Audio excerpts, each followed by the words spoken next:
Avec le nouvel algorithme YouTube, je remercie tous ceux qui pensent à mettre un like et un commentaire. C'est le meilleur moyen de me soutenir et de permettre à ma chaîne de gagner en visibilité. Et pensez aussi à activer la cloche pour être informé des dernières vidéos. La suite de l'équipe du soir, on est toujours avec Didier Roustan, notre président ce soir, comme tous les dimanches, Karim Nedjari, Dave Apadou, Pierre Maturana et Régis Brouard. Notre sondage du soir après la présentation officielle aujourd'hui de Thomas Tuchel au Paris Saint-Germain. Est-ce qu'il vous a séduit lors de cette présentation? Vous continuez à voter sur la page Facebook et le compte Twitter de l'équipe du soir. Avant la pub, on évoquait l'Olympique de Marseille, le fameux OM Champion Project. Dave Apadou et Régis Brouard n'étaient pas d'accord. Régis, vous me disiez oui, le projet marseillais est plus crédible après cette saison. Dave, vous me disiez non. Est-ce qu'on voit d'ores et déjà le résultat du duel? Ou on attend un petit peu? On va attendre un petit peu parce que c'était très serré, me dit-on. Donc on va laisser voter encore sur le compte Twitter de l'équipe du soir. Didier, vous aviez tranché rapidement. Mais pour vous, est-ce qu'il est devenu plus crédible, le projet McCourt? Pour qu'il soit crédible, il faut qu'ils aient derrière eux tout Marseille, quoi, parce que c'est comme ça que ça se passe. Et manifestement, ils ont réussi leur coup. Et fort justement, c'est une équipe qui est dans le sacrifice, qui réussit aussi à faire de belles actions de jeu, avec des joueurs concernés. Et il s'est passé quelque chose. Alors après, je suis d'accord avec Dave, surtout avec le public marseillais et certains publics qui peuvent être comme ça versatiles. Il va falloir surfer sur la vague. Il y a des promesses. Après, il faut qu'elles soient tenues.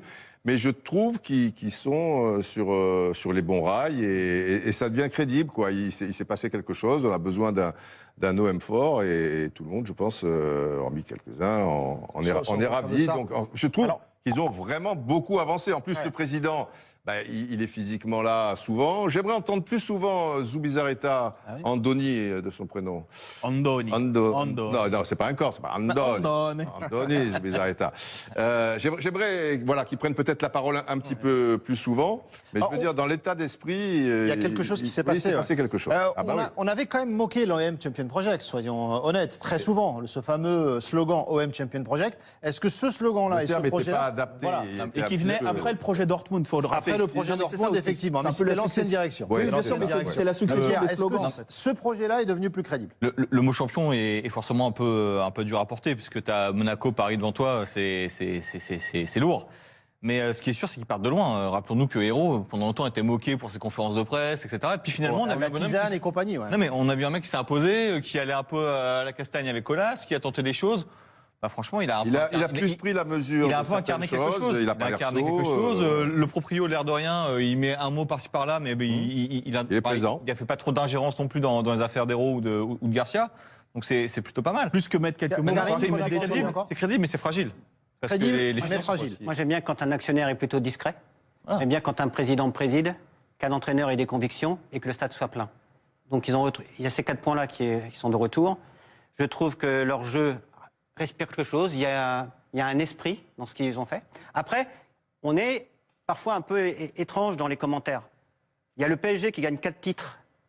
Et on se dit, c'est une saison plutôt mitigée. Et finalement, Marseille, qui perd en finale quand même, qui fait un super parcours, et qui ne sera pas Ligue des Champions, et on dit que c'est une saison réussie. Donc c'est pour ça que c'est assez compliqué de dire que, pour reprendre l'idée de Dave, de dire qu'on est sur le bon chemin pour le moment. Mais il faut attendre, selon vous. On est quand même sur le bon chemin. Oui, il y a des non, mais à partir du moment où tu mets le mot champion, c'était serré. par rapport à... Regardez le résultat, Didier. 72%. Il a fallu recompter plusieurs fois, c'est ça? Oh là là là là. Prévisible. Les Marseillais qui votent, c'est ça? Non, mais de manière générale. En plus, c'est encore récent, tout ce qui s'est passé. C'était récent puisque ça s'est passé ce soir. Les playoffs en Ligue 2, ils affronteront Toulouse mercredi prochain pour le match aller de ces barrages. Match retour dimanche. Ça vous met dans un état assez, pas d'excitation, mais en tout cas beaucoup de polémiques pour vous sur ces barrages. D'abord le fait de devoir rejouer ce match et puis les conditions. Pourquoi? Il faut préciser que le match s'est terminé à 9 contre 9 quand même aussi. Oui. Et avec l'entraîneur d'Ajaccio exclu aussi. En plus. Non, mais c'est ça. Et en fait, ça participe d'un ensemble dès le départ. C'est-à-dire qu'il y a effectivement ce match qui a été reporté pour les raisons qu'on sait. l'aller-retour des Havrais, le match maintenu avec le public. Donc déjà, si tu veux, l'avant-match, il était, à mon avis, pas réussi. Et ce match qui devient en fait rocambolesque, mais qui est en fait l'héritage de cet avant-match qui a été non maîtrisé de tous les côtés. Et la question était qui se posait, c'était est-ce que c'est ça valide le fait que les playoffs étaient une bonne idée? Moi, sincèrement, je trouve qu'au contraire, ça a révélé un amateurisme dans l'organisation de ce match. Et si c'est dans un pays, on va pas les nommer, mais si c'est dans un pays lointain, les commentaires, ça, ah bah oui, là-bas, c'est toujours le bazar, etc. Là, c'est chez nous quand même. C'est quand même incroyable qu'on en soit arrivé là. Alors effectivement, ça nous donne de quoi parler, mais franchement, c'est ni fait ni à refaire. Et j'aimerais voir, en cas d'accession d'Ajaccio en Ligue 1, si c'est les mêmes dispositions, en cas d'arrivée du PSG, en Modiovision, l'image de Neymar, le bus se fait caillasser, je demande à voir. Vous êtes tous outrés par ces barrages, face aux playoffs? Déjà, moi, je suis contre. Je suis contre parce qu'en fait, il y a notre star nationale, notre idole, mon idole, Michel Platini, qui a employé le mot magouille il y a peu de temps. Je pense que c'est une magouille, ces barrages, pour protéger les clubs de Ligue 1. On sait qu'ils n'ont aucune chance. Alors, on rappelle le principe, Karim. Par exemple, Le Havre, qui était 4e de Ligue 2, avait battu Brest 5e pour avoir le droit de jouer contre Ajaccio, qui avait terminé 3e de Ligue 2. Et maintenant, Ajaccio a battu Le Havre, qui avait battu Brest. Et Ajaccio a gagné le droit de jouer contre Toulouse, une équipe de D1 avec des petits effectifs. C'est le parcours du combattant. À 9, dans quel état tu arrives? À la base, c'est ça, c'est protéger la Ligue 1 au maximum. Et s'ils pouvaient en faire une ligue fermée, ça arrangerait presque. Bon, donc là, tu vas jouer comment? Imaginez, le Havre serait passé. Avec tout ce qu'ils ont vécu, il faut qu'ils jouent contre Toulouse. Ouais. Et là, tu joues la vie d'un club, tu joues la vie de salarié, tout ça. Donc évidemment, ça arrive sur des débordements comme ça, parce que tout le monde est tendu. Oui, c'est explosif, en fait. Oui, mais enfin, il y a eu autrefois des barrages peut-être un peu moins compliqués qui se passaient de manière à peu près normale aussi. Là, mais après, rien de ce qu'on vient de voir aujourd'hui, parce que là, on a atteint un paroxysme de violence. Oui. À partir du moment où tu as des playoffs qui sont que tu n'aimes pas l'idée, mais organise-les de façon décente, quoi. Fais pas ça. T'imagines l'image que tu renvoies.